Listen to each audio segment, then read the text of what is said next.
አረ ቤተሰብ እቺ ሄርሜላ የምትባለው ዱቄታም ይዞ የሚያስቀምጥልን ይዞ የሚያስርልን ንጣ እንዴ! ምንድነው? አንቺ ሴትዮ አልፈልግም አልሽ እኮ አትፈለጊም። በቃ ማትፈለጊበት ቦታ ላይ ደጋግመሽ መገኘት ትንሽ ማይዝሽም ትንሽ አይሸቀጥጥሽም?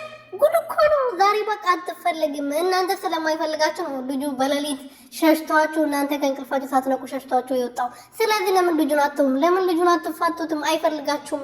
ልጁ የሚፈልገው ሚስቱና ወንድሙን ብቻ ነው። ምክንያቱም ማን ጥሩ ለሱ እንደሆነ፣ ማን ለትዳሩ ጥሩ እንደሆነ፣ ማን ለትዳሩ ደግሞ ጠላት እንደሆነ ለይቶ ያውቃል። ስለዚህ አይፈልጋችሁም። ከህይወቱ ውጡለት፣ ከህይወቴ ውጡልኝ አልፈልጋችሁም አላችሁ። በግድ ብቻ በግድ እኔ ካልሆንኩ በግድ ከኔ ጋር ካልሆንክ ይባላል። አረ ምን አይነቱ ነውረኞች ናቸው እናንተ። ሰላም ሰላም ቤተሰቦች እንዴት ናችሁልኝ? እኔ በጣም ደህና ነኝ እግዚአብሔር ይመስገን። በያላችሁበት ሰላማችሁ ትርፍርፍ ይበልልኝ። አብርሽዬ ወደ ቤቱ ተመልሷል። እንኳን ደስ አላችሁ፣ እንኳን ደስ አለን። ትናንትና ያው ትንሽ ከፍቶ ነበረ። ለምንድን ነው ሩትዬ እዛ ጥላው የሄደችው? ጥላው መሄድ አልነበረባትም። ለነዛ ወሬዎች እንዴት ጥላው ትሄዳለች?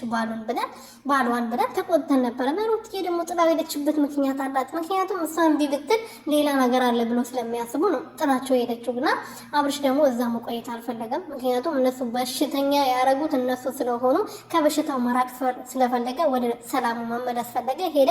ግን ሄርሜላ መጨረሻ ላይ የመጣችበት ጉዳይ አልገባኝም። አብርሽዬ አላለችው አሽቃባጭ። ኧረ በእናትሽ ነው እንዴ? በር ላይ ቆማ ከነሱ ጋር አይደል እንደ ከቤት ወጣችሁ? ከቡዜ ቤት እኮ አንድ ላይ አይደል እንደ ወጡት። ስለዚህ በር ላይ ቆማ ገና እንደ አዲስ እንደመጣ ሰው አብርሽዬ